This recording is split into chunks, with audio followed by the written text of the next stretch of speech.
Robocalls, we all get them, and nobody wants them, let's be honest. But is anything really being done to stop the flood of telemarketers and scammers blowing up our cell phones? Team 12's Adam Longo is verifying that for us this morning. Every time I get home, I have at least 6 or 7 robocalls on my machine. Calls threatening to throw Chris Johnson in jail. He is fed up and looking to verify. What is the question that you wanted verified?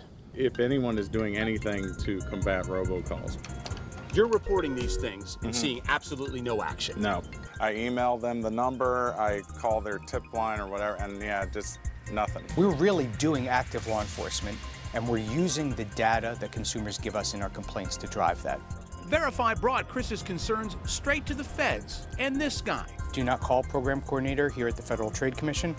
Ian Barlow, law degree from GW, litigator with the FTC for 3.5 years, heading up cases against 17 people and 22 businesses, some accused of making billions of unwanted and illegal robocalls. Can you give me reassurance as a member of the public that the government's doing everything that they can to try to get rid of these illegal and unwanted calls and let us maintain peace in our homes? We really are working to help consumers manage this problem. You hear the frustration. Yeah, they call me. I get it. So they go to donotcall.gov, but they also call me directly. We get it. Chris isn't convinced. He's on the do not call list, but spammers are still blowing up his phone, and it's not getting any better.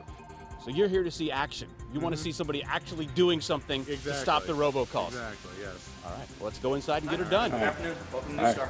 So it does look like the problem is getting worse.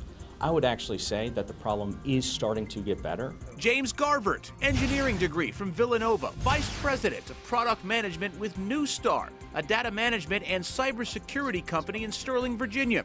Using information the FTC provides to Neustar, the company is working to A, compile a massive list of spam phone numbers, and B, develop call blocking software that filters out those illegal calls. We're going to get rid of illegal robocalls, and we, the consumer, we're not going to have to pay anything to do it. That's the plan. All of those 500,000 complaints every month get filtered and forwarded to companies like Neustar. So the more you report, the more it is going to help. It's not just your complaint isn't going into the nether sphere and vanishing.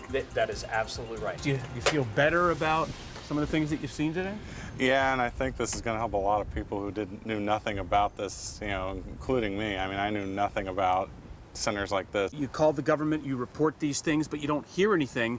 Turns out they are doing something. It's just that you didn't know that until today. Yeah, they're not making people aware that whatever you're giving them, they're actually using it and giving it to somebody else. And if they made that a little bit clearer, people would not be as hot-headed as sometimes they get when they get all these robocalls.